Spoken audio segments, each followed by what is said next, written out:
Hi Erasmus users. Today we're going to be talking about how to run a duration program on Erasmus. To run a duration program, I'm going to go to the client that I'm going to be working with.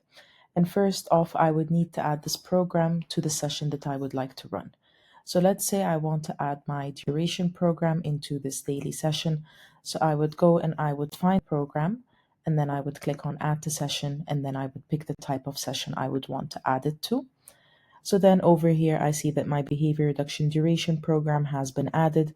I do have the option to rearrange the order of where I would want it to show up in the session, and I do have the option to pin it to the top if I wanted to as well. Then I would go ahead and I would save the session, and we'd be able to start and run it and collect data on the duration program. So if I go over here and I start my session, I can straight away find the program that I've just added. On this preview page, I can click on the program and see any instructions that are written over here. I can take a look at the targets that are added into this program. And if this program has been previously run, I can see the history information of the data that was collected, and I can see the program modifications log in this section over here. So right now, the only modification is that this program has been added. Then we can go ahead and we can start our session. Once I start the session, we can go to the program, the duration program that we have, and I see my two duration targets over here. In order to take the duration data, you can click on the target and you would see that the duration timer is starting in the top right corner. I can always stop and restart my timer back at any point, and Erasmus will give you information for both total duration and duration per occurrence. So you can see that the number in the top right corner that's in green over here indicates the total duration for this target behavior, and the number at the bottom over here is the duration for this specific occurrence. And if I stop and I restart, and I can see that this timer for the instance restarts after I click on the target again.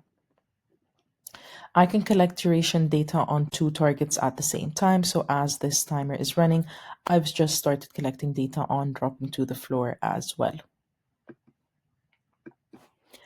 After I've collected my data, I can go ahead and I can finish my session.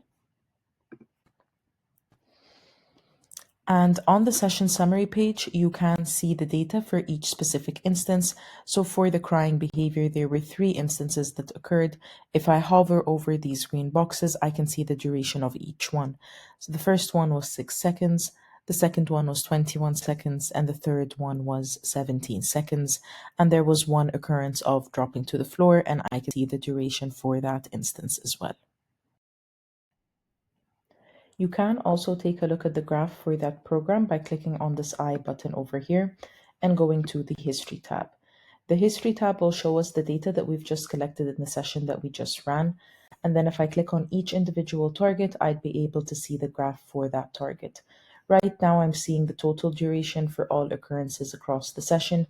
You do have the option to edit the graph settings. So if you wanted to see the minimum duration, which was, for example, 7 seconds, you're able to see the maximum duration that happened during that session, which was 22 seconds, or you can also see the average duration, or you can see the trial by trial data. So we know that there were 3 instances in this session, and I can see the individual duration for each of these instances.